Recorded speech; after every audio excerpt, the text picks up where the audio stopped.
preserve the Second Amendment. That's the goal of a new local lawmaker. She is proposing restrictions to the federal government's gun control. Democrats think that's cause for concern. Fox 55's Brianna Bias has more on this and what it could mean for Hoosiers.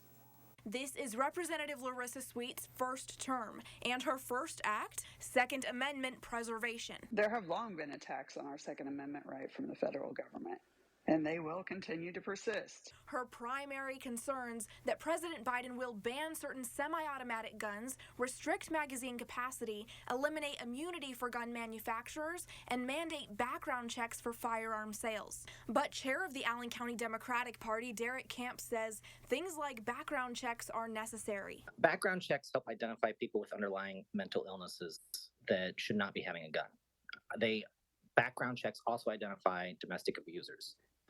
And all these other classes of people that have serious concerns. Sweet says she wants to push back against federal overreach, making federal laws toward lawful gun owners invalid and unenforceable in Indiana. Camp doesn't think Indiana has the legal jurisdiction to do that. It sounds like she doesn't really understand how the federal government works and how our federal system works. If a law is passed at the federal level and it is constitutional and that goes through the Supreme Court, if it is a federal law, we don't get to just say, oh, I don't want to obey that one as a state. He says even if it becomes a law, that doesn't mean it can be enforced. But Sweet is confident the law would prevent the federal government from infringing on constitutional rights. We must act with urgency to strengthen our rights and make sure there are consequences for those who infringe on them. She wants to establish civil penalties for those who violate her proposed law, but she did not specify what those penalties would look like. Sweet says if her bill becomes law,